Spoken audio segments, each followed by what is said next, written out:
Morning, everybody. Yesterday, we updated you on the status of the repairs. This 24/7 operation, 250 full-load trucks have now moved debris off the site. The debris removal will be complete in the next few days. We've continued to assess the samples. As I noted yesterday, the mayor and others noted the preliminary sample results were very positive. We had, however, some outstanding samples that went to the lab overnight, and very early this morning we've got an update for you on the core samples. This were the samples particularly taken from the upper deck, and the most disconcerting part of this operation. We made the determination that these samples, like the previous samples, also show promise. And that will put us in a position, allows us to make an announcement today that this will not be a demo, that we will not need to demolish and replace the I-10. We will continue the kind of repairs you're seeing being done behind me and continue a shoring plan to shore up this site. Again, 100 columns have been damaged, 9 or 10 severely, but that shoring work will continue 24/7. And it will allow us to reopen for traffic the I-10 in a matter of weeks. The estimate currently is 3 to 5 weeks. We're going to do everything in our power to move that into the more immediate future and not extend this to that 5-week period. Again, 24-hour operation, 7 days a week, rain or shine. But this is good news under the circumstance. And I've got to say, on the basis of the preliminary assessments, news that, frankly, a lot of folks, particularly the experts you see behind me, didn't expect to share. As I noted as late as yesterday evening, we were moving on a parallel path. We were determining not just a shoring framework and plan, but we were looking at getting some prefabbed large structures built in real time if the demo plan was going forward. But good news appears now, structural plan will allow us to do the surgical repairs. We'll get at least 4 of the 5 lanes open. There will be, as we get these lanes open, some nighttime repair work, so there'll be some periodic closures that folks will expect, but the key is to get these structures in a position where we can get cars and traffic moving again in the short term. Additional information some of you had asked and requested yesterday as it relates to the ongoing investigation. There's no news, no update as it relates to identifying the individual or individuals responsible for this act, for this intentional act of arson. We did do some additional materials analysis. There were no surprises. Of all the hazmat material, nothing was highly contaminated on this site. We have dust contamination plans that are operational as we speak. There is a modest amount of contaminant, particularly lead, but that was derivative from the burning of the vehicles. There was no stored materials that were toxic and no surprises on site. So that will allow us to move forward with more aggressive debris removal in the next few days. Again, pallets, wood pallets, recycling materials, and cars, primarily operational cars and produce that were on site. I'll remind you that Apex Development, Inc. is the lessee. They have an unlawful detainer not only on this site, but I mentioned 4 other sites in the area. They now have unlawful detainer on all 5 of their sites. We brought down our legal team that is here, and we're looking at every conceivable pathway to move to expedite removal of this lessee on all the remaining sites. I continue to remind you the importance and the imperative and the work that's being done across this state, looking at similar leases, looking at similar safety concerns. That assessment continues, and again, as we get more information, we'll be sharing it with you. So 3 to 5 weeks, shoring work will continue. The bracing work you see behind me will move very quickly. And before I introduce the mayor, let me just reinforce some good news in that respect. The materials are all here for the bracing work. There's no supply concerns, no supply constraints. There's no workforce constraints. Contractors are on site. So we have all the component parts that we need. And we'll be also putting up so you can track our progress. You can hold us to a higher level of accountability. As we noted yesterday, we have a new website to encourage people to go to, fixthe10.ca.gov, fixthe10.ca.gov. By Friday at the latest, we're putting poles up and cameras up. There'll be 3 to 4 camera angles so that you can watch this operation unfold again 24 hours a day, 7 days a week until this thing gets done. I'll close by reminding all of you that we're taking the lessons learned from the Northridge quake, lessons learned from other incidences across this country as it relates to contracting provisions and the incentive provisions. And that's why I'm confident when I say 3 to 5 weeks that I don't want to see that 5-week mark hit. I want to see something much faster, and I have all the confidence in the world, the men and women you see behind me and the pace of their repairs already underway, that we can not only meet our goal, we can do a little bit better in terms of that 5-week date. So that's the update. Relatively good news considering the alternative, a full demo, which would have been many, many months.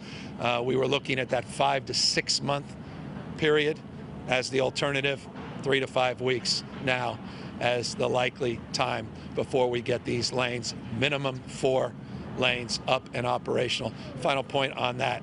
The reason we say 4 to 5 is there'll be some surgical repair work that will be done on the upper deck over a period of time, particularly as it relates to some of the side deck work. You'll see some of the tubular structure up top that was bent and melted.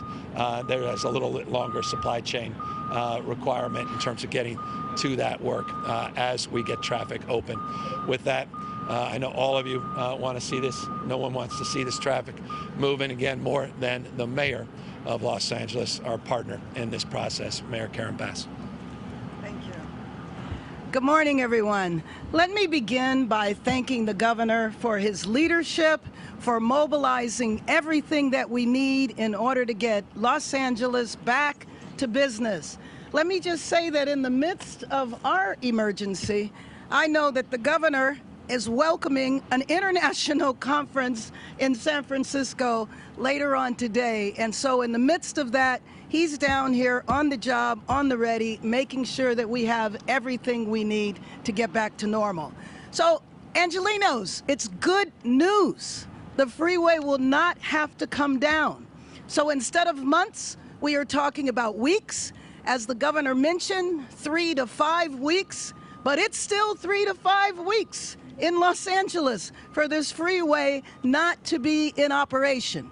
Now, we hope, as he said, there might be partial operation before that time, but we need to stay focused on, one, making sure that you stay informed about the traffic, making sure that you, if you work in a job where you can telecommute, please continue to telecommute.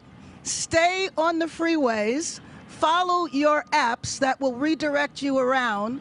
300,000 commuters every day through this area. Our streets cannot take that amount, which is why we need you to stay on the freeway. But most important, something that we didn't have in 1994 is public transportation.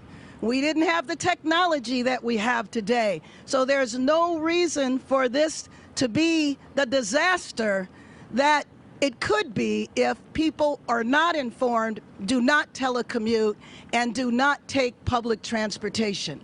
I'm happy to say that the company that is working on this, third-generation company, Security Pavings, they were involved in 1994.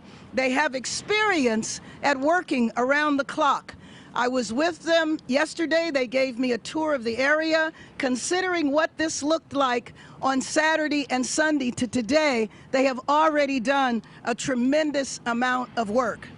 The City Department of Transportation and Metro will continue to find creative ways to mitigate the impact of this on commuters and surrounding businesses. But through all of this, we need Angelenos to help. We need Angelenos to work together, to not turn against each other. I've already heard today of an instance of minor road rage When there is traffic, Angelenos get angry. We need to stay connected to each other and turn toward each other and not against each other. We did this just a few months ago when we had what we were expecting to be a hurricane. That also could have been a traffic disaster, but it wasn't because Angelenos were informed and Angelenos stayed together. We need to do the same thing now. I want to say before I introduce our next speaker that we will be giving regular reports on traffic. At 6 in the morning every day there will be a briefing and we will keep you informed throughout the day. If it is text messages, if it is the alerts that come through, we'll make sure that Angelenos stay informed. 3 to 5 weeks is a long time for us, but this is good news. Repair instead of demolition and rebuilding the highway. Thank you very much, and let me introduce Gloria Roberts. Thank you, Mayor. Good morning. I'm Gloria Roberts, Caltrans District 7 Director. We appreciate all of you being here and helping us provide a status update on the progress of our bridge repair. As the governor mentioned, crews have been hard at work around the clock in clearing the debris and shoring the structure.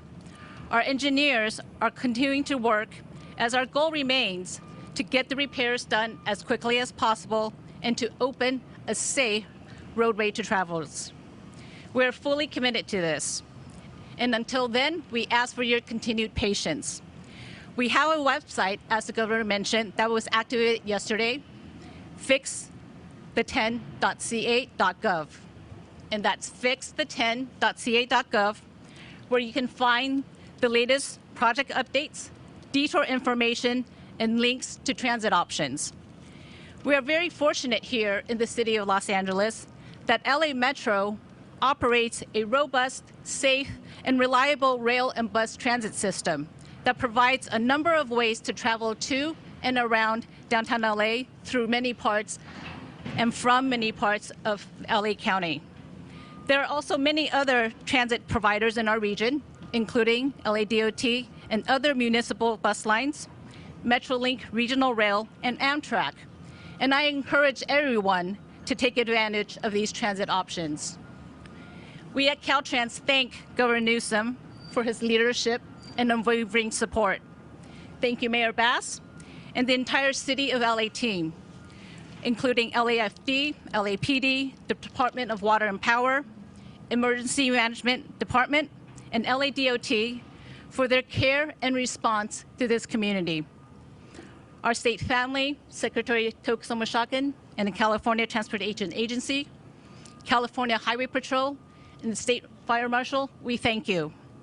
Lastly, I want to thank Caltrans, our District 7 staff, who were here when the incident started, and all of the Caltrans team who came from Sacramento and across the state to provide assistance. Thank you, Caltrans Director Tony Tavares.